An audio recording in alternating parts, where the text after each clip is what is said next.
అందరికీ నమస్కారం. నేటి రాజకీయాల్లో చాలామంది శక్తివంతమైన నాయకులుగా రాణించలేకపోతున్నారు. దానికి గల కారణం ఏంటనేది ఒక చిన్న కథ ద్వారా తెలుసుకునే ప్రయత్నం చేద్దాం.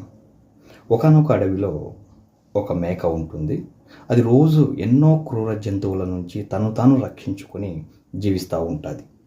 అలాంటి మేకకు ఒకరోజు అనుకోకుండా పులి చర్మం కనిపిస్తుంది. దాన్ని చూస్తేనే తన మెదడులో ఒక మెరుపు లాంటి ఆలోచన వస్తుంది. అదేంటంటే, ఈ పులి చర్మాన్ని నేను వేసుకోగలిగితే ఈ అడవంతా కూడా నా ముందు మోకరిల్లుతుంది కదా అనేసి వెంటనే వేటగాడి నుంచి చాకచక్యంగా ఆ పులి చర్మాన్ని దొంగిలిస్తుంది. వెంటనే పులి చర్మం వేసుకొని పక్కన ఉన్నటువంటి ఒక కొలను దగ్గరికి వెళ్ళి తాను ఆ నీళ్ళలో చూసుకుంటుంది. అది భయభ్రాంతులకు గురవుతుంది. ఎందుకంటే అది నిజంగా చాలా భయంకరంగా పులిలాగా కనిపిస్తూ ఉంటుంది అనమాట. వెంటనే అది నీళ్ళ నుంచి బయటకు వచ్చి పులిలాగా నడుచుకుంటూ అడవిలో వెళ్తూ ఉంటుంది. ఆ పులి తోలు కప్పుకున్నటువంటి మేకను చూస్తేనే చెట్ల మీద ఉన్న కోతులు భయంతో పారిపోతాయి. అక్కడే గడ్డి మేస్తున్నటువంటి జింకలు, దుప్పులు కూడా భయంతో అవి కూడా పారిపోతాయి. చిన్న చిన్న జంతువులు ఆ గడ్డి పొదల్లో తల దాచుకుంటాయి భయంతో. ఇదంతా చూస్తేనే మేకకు ఆశ్చర్యం అనిపించింది, సంతోషపడింది.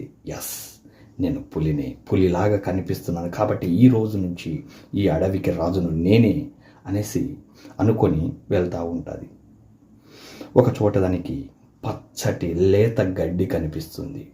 ఆ గడ్డి ఆకుల మీద మంచు బిందువులు ఉండడంతో ప్రకాశవంతంగా మెరుస్తూ ఉంటుంది. దాన్ని చూస్తేనే ఈ పులితోలు కప్పుకున్నటువంటి మేకకు ఆకలి పెరిగిపోతుంది. వెంటనే ఏం ఆలోచించకుండా అది తినడం మొదలు పెడుతూ ఉంది. అక్కడ ఉన్నటువంటి చిన్న చిన్న జంతువులు దాన్ని అబ్జర్వ్ చేస్తున్నాయి, ఆశ్చర్యపోయాయి. ఎందుకంటే మునిపెన్నడు పులి గడ్డి తిన్న దాఖలాలు లేవు. గడ్డి తింటున్నప్పుడు మెహ అనే శబ్దం కూడా చేయలేదు పులి. కానీ ఈ మేక ఏంటంటే ఆకలి తట్టుకోలేక తాను ఒక పులి పాత్ర ధరించాననేసి మర్చిపోయింది. పులి వేటాడి మాంసాన్ని తింటుంది కానీ గడ్డి తిన్నదనే విషయాన్ని కూడా మర్చిపోయింది అనమాట ఆ ఆకలిలో.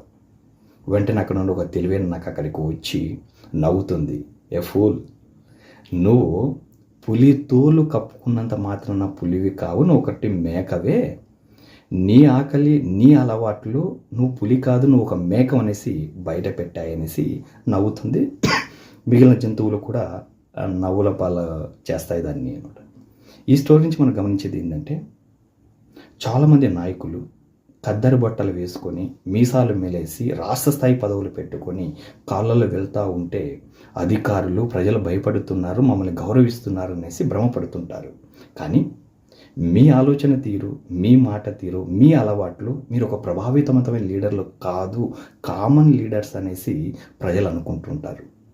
కాబట్టి if you want the strength of a tiger, don't search for a tigers skin, build a tigers discipline, courage and nature. మీరు ఒక ప్రభావితమైన నాయకులుగా రాణించాలంటే, ఒక శక్తివంతమైన లీడరు ఎలాగైతే ఆలోచిస్తాడో, ఎలాగైతే తన లీడర్షిప్ను బిల్డ్ చేసుకుంటాడో అలా చేసుకోగలిగితేనే అధికారం ఉన్నా లేకపోయినా ఒక పులిలాగా కనిపించే అవకాశాలు చాలా ఉంటాయి. కాబట్టి ఫేక్ ఇమేజ్ మనల్ని ఎప్పుడు కూడా నిజమైన నాయకుల్ని తయారు చేయలేవు. ఒక జెన్యూన్ ఇమేజ్ మాత్రమే ఈ రాజకీయంలో నిలబడేలా చేయగలుగుతుందనేసి మనం బలంగా నమ్మాలి.